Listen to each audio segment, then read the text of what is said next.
Hello, everyone. Welcome, welcome. Eva Medilek here, and I am coming to you today with a special guest.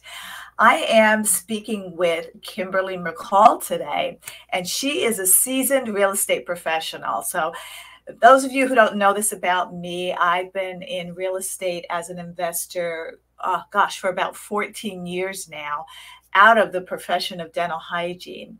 And so I met Kim when I was on that journey, probably about, oh gosh, 10 years ago or so.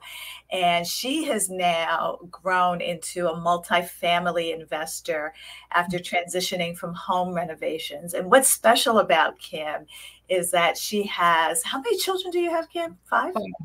Yeah, she has five children. She is an amazing mom. She's a wife and she's running businesses. And I know there are a lot of people out here who think, I'm too busy. I have too much to do. I can't prioritize building a business and running a family. And Kimberly has been able to found Multifamily Value Partners. She's a founding member. She oversees assets exceeding $17 million while also prioritizing family time and instilling values in her children. And I am just amazed by everything she's been able to accomplish. And I wanted her to share with you, if you think that you can't do it all and have it all without burning yourself out completely, let's hear what Kim has to say. So welcome, Kim. Thanks for joining me today. Thank you. Thank you for having me. I'm so excited. I will tell your listeners, I've probably been dreaming about this for, over a decade. So I'm so glad to be sitting here. You are one of my earliest teachers, right? Like we met, we've coached a bit, and then just following you throughout our journey. Yeah, this journey has been amazing. I know for both of us, we both have families, mine are a bit older than, mine are probably your age. But yeah, as women, building businesses and some of the things that we have to endure in a patriarchal society, and also from underrepresented voices as well. I know you have an Indigenous background. I have an African-American background, and we have made it in this world and are raising beautiful children in the process. So tell us a little bit about who you are. Who is Kimberly, the woman? The woman. So gosh, it's been a long time, right? I'm my oldest is 15, my youngest is 5. And I've been going through this, like, a great deal of time has been just about motherhood for a long, long time. And so I was trying to remember, like, who was I before motherhood and who am I now, right? Like, that I can get back to what I love. I dedicated, over a decade of being just a mom. Like, I didn't work. I just focused on the children. And I won't give that time back. But sometimes I feel a little bit behind the 8 ball. So I'm definitely here to share with your listeners too, that you can, just juggling it all or trying to feel like you have to catch up. But I definitely enjoy working. I do.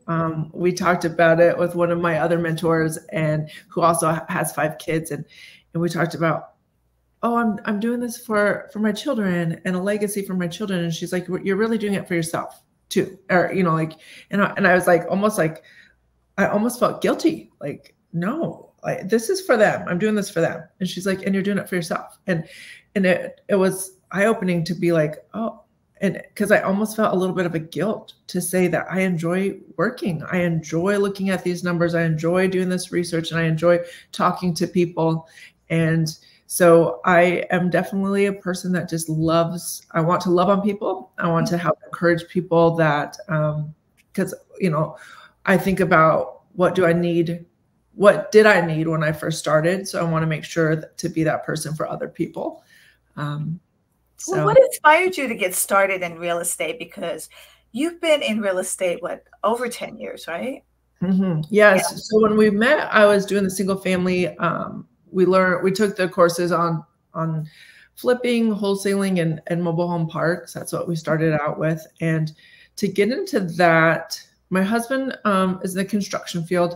Okay. And so we wanted to do something that we could have. The children is very much in our mind, but it doesn't change the fact that he likes building and he likes, working on things. And I do like the business aspect of the things. So we do very much get to be us and then include our children in that. And so we started off by, okay, let's learn how to flip. We did that. We got educated. We took those courses, and we did those just fine. We did great, made good returns, had the kids involved, but we definitely just wanted to transition to be a little bit more hands-off, just to get some more passive income coming in, not working so much. Again, we just wanted to, I wanted to be able to just really, like, from now, I work from home. I really enjoy being here at any given time. Like, okay, I'm gonna go take a meeting, or okay, now I'm gonna spend some time with you. Yesterday I was like, I'm on some calls, then we're gonna go swimming, and we're gonna come back. And so that juggle, that work-life balance that we try to do. But yeah, we just did freedom though. It's freedom, like I hear what you're saying in that. I'm working from home too, and when I worked outside the home, like today, I'm not feeling 100%. Mm-hmm. So I would either have to stay home from work or fight my way through it.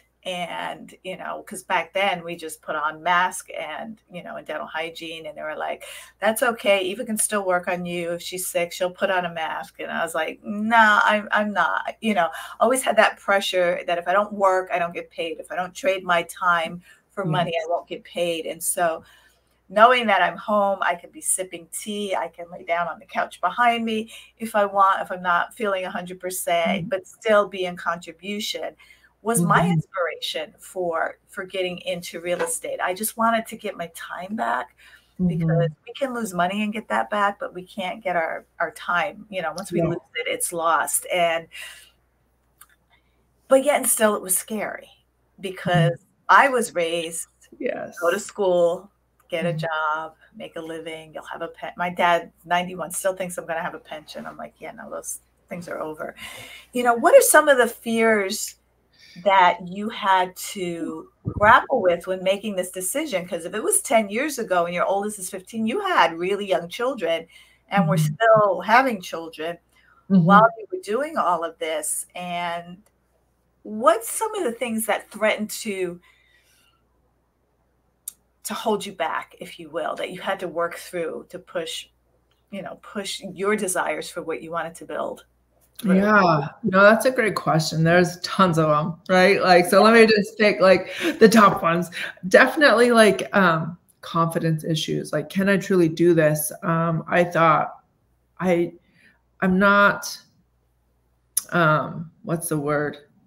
I've been really trying to rephrase this, because I know I'm not dumb, but I know I'm not like the smartest, I'm not that A+ student. And I was comforted by hearing from Robert Kiyosaki and reading his books. And it's like, it's okay. A students work for B students or something like that. Right. And like, exactly. Well, that's me. It's like, see. A quote from him that I love that always pushed me forward. Remember hearing him say, if you're the smartest person in the room, you're the dumbest person in the room. You want to hire people that are smarter from you to do yes. That. When I came into that, so before it was like, I had those, I don't know, like negative kind of feelings and self-doubt.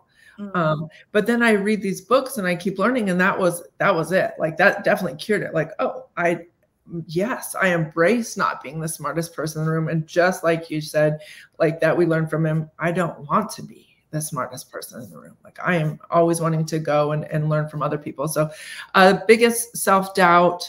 And second was probably just like money, right? It's everyone's like, oh, I don't know, I don't have enough money. So we had to learn how to partner with people, and then we got the job done. So leverage is a big thing that they don't teach in schools. And so, the fact that we had to go outside traditional education and learn how to leverage other people's money and really build wealth, it's wealth building techniques. And I know, I come from a background where there's no generational wealth, because as an African-American, we had all of those opportunities stripped away from us. We didn't have opportunities to learn about it, to have it. And every time we did get it, you know, it was stolen from us. If you look at, you know, the Tulsa massacre and so many other things on Black Wall Street, you know, we had that stripped away. And I'm sure in your culture and generations, building generational wealth is not something that our parents and grandparents and great grandparents really were proficient at and knew how to instill that in us. So, how much does it mean to you to be a role model for your children and Oh, building generational wealth for them? yeah. I'm so honored. If I speak in other people's quotes, I apologize, but definitely one of the quotes is like, there's got to be one person, right, that's going to break that cycle. There's going to be one person that stops and says, okay, I have to be the, not just fearless, but the brave and the bold to break that, that cycle of, you know, paycheck to paycheck, that rat race. So let me stop it and just shift and just shake it all up so that when my kids come and their kids come and we can continue to grow that. I pray all the time that I'm doing the right thing, like, because it is, again, going back to that fear, it is scary. Am I going to do this? Is these sacrifices that I make today going to last for generations? And I believe it is, because I'm continually being educated, continually growing relationships that I can learn more and that I will pass those on, and all the things that I do to give back to people. My husband said at first, and I was like, no, that's really good. I didn't understand why I just wanted to pour into some people so much, but they're like, he mentioned one time, he's like, if I'm pouring into them, who are they one day? Will they like pour into my children one day? So it's a cycle of, you know, just givers and givers. And we create those, you know, my kids might be in the circle that they're learning from them. And that's the kind of community and people I want to surround myself with.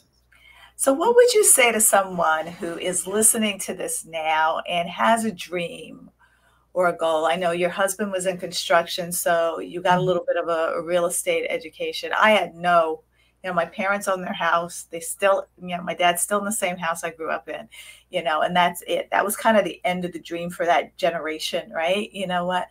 You work hard and you buy a house and you have a 30-year mortgage. They used to have mortgage burning parties, you know, when the 30 years was up, and they stay in that house until they die. And so I didn't have those kind of real life role models of passive streams of income.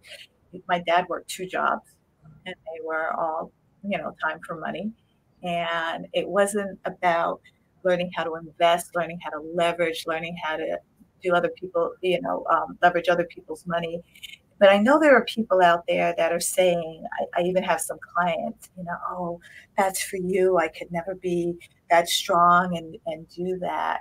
And what I tell those people who share that with me is my fear of working for someone and asking permission to take a vacation was stronger than my fear of trying this entrepreneurial journey and failing.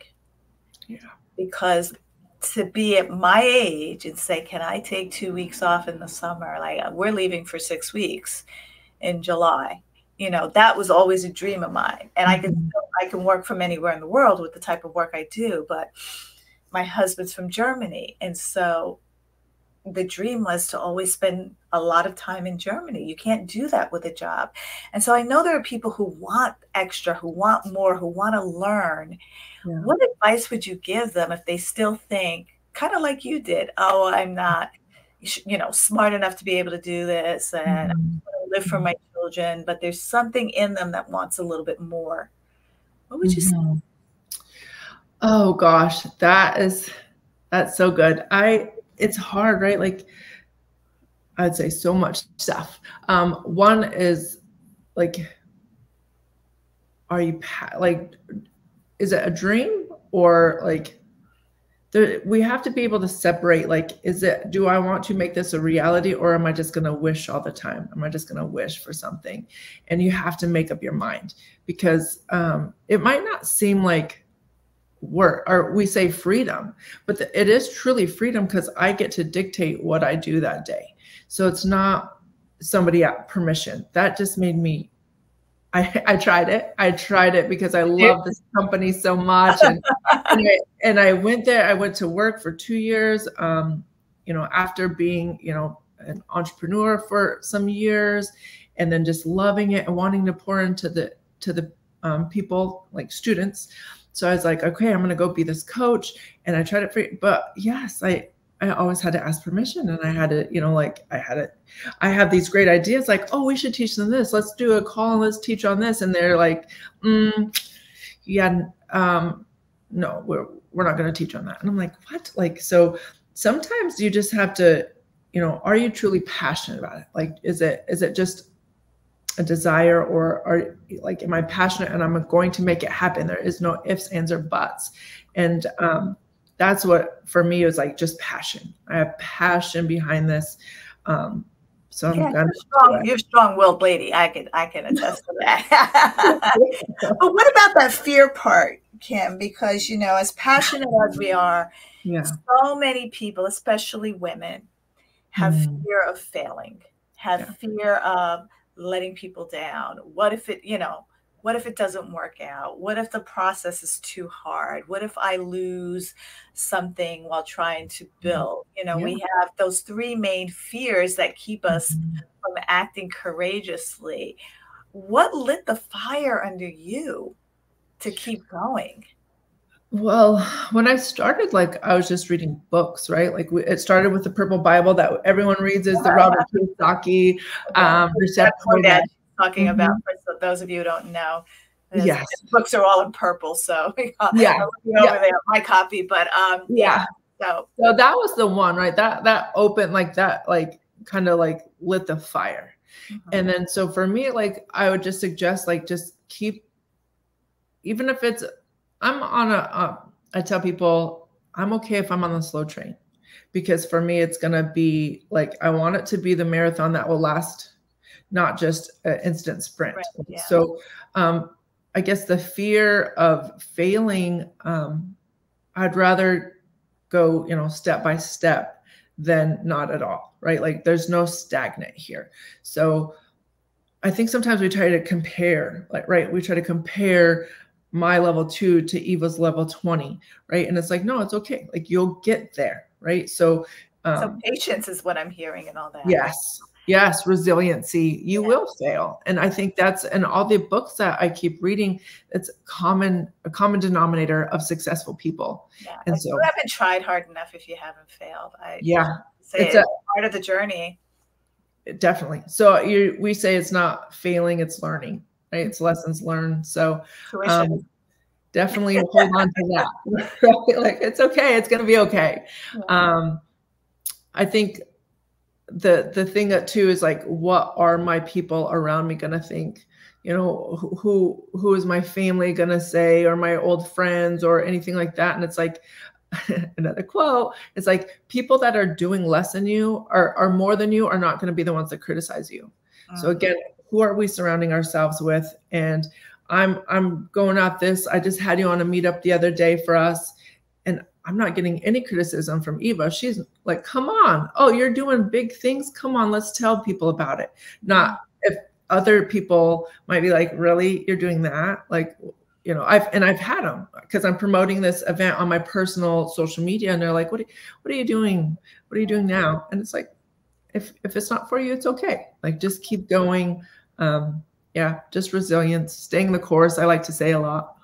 Your environment is stronger than your willpower. And so what I'm hearing from that is, you've got to put yourself in rooms where there are like-minded people who are aspiring to bigger, better things, and will support you and buoy you and hold you up and know the right things to say and do to keep you going. Because I've been in rooms where I failed, and people say, well, why don't you just give up?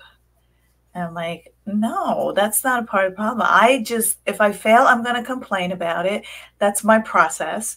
Let me vomit it out, and then I'll get up and I'll do it again. It's just, I've got a routine, you know, but quitting is never an option for me. And failure is really disappointing for me. I have to say it always threatens to take me out, but somehow it never can. It never does. But it does disappoint me, and it does make me nauseous, and it will give me a headache, and it will make me question myself.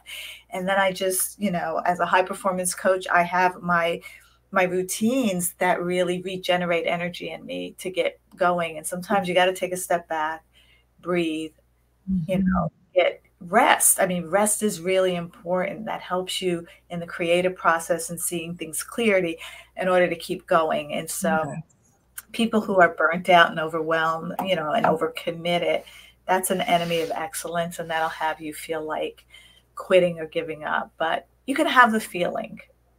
Nothing's wrong with having that feeling, but your actions got to support your vision, your values, and your goals. So, it's just been beautiful to watch your journey and know what you wanted to create and what you created all. And I'm so happy you came on and talked to us.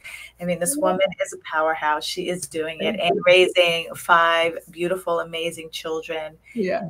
And, we can all do whatever we dream of with the right support. You had coaches, you had mentors, you read books. It wasn't like I'm going to figure it out by myself. So you had support, right? Yes. And your husband supported you as well. Yes, he did. Yes. Yeah. Get a good, support group, even if it's your kids cheering you on. Yes. It's the why, right? Like we just really have to hold on to that. And sometimes it sounds cliche and people don't like to hear it, but I just feel like I truly believe that what our goal has to be bigger than ourselves, because we can probably just give up on ourselves. Okay, fine. I'll just go get a job. But it's like, if it's more than me, if there's other people that are depending on me, like I'll work harder for them for sure. Yeah. And even if you are by yourself, you're worth it. Yeah. You're worth it. It's really, really important. I do question that. Thank you for putting that out there for the listeners. Like I've questioned that myself. Would I work this hard if it wasn't for the kids or for my husband or I'm thinking about these future generations? But I do think like if I was to go back when I didn't have kids, I wish I had that belief that I was worthy. Like I could do that. Like, could I do that for myself?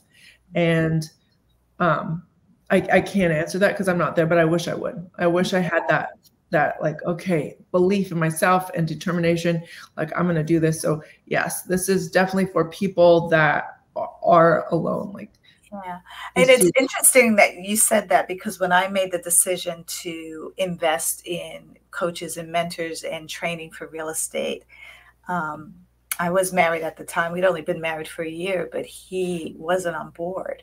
And I had to make that decision for me. And I said, with or without you, I'm doing this because this is what I need to do. Otherwise, I know I would have gone into a depression and it would have turned out differently. Just the thought that I was stuck in a job for 30, 40, 50 years with no hope of creating wealth, but just living day to day and paycheck to paycheck. And it was me that I fought for. And because of that, he's in real estate now. He's running Airbnbs and shared housing, and and we're doing it together. I mean, I'm not as involved as I used to be, but we have our multifamily holdings that we have as well. But just watching our trajectory and our relationship change. And so sometimes you've got to fight for what you believe in, and that has to be yourself as well. So thank you, Kim, for coming on. I really appreciate this. And listeners, follow this lady on Facebook. She shares so much wealth of information if you are interested in real estate at all and really investing for long-term gains and wealth and passive income. She's who you want to hook up with, and we'll make sure you have her information. And until next time, thank you for joining. Have safe travels.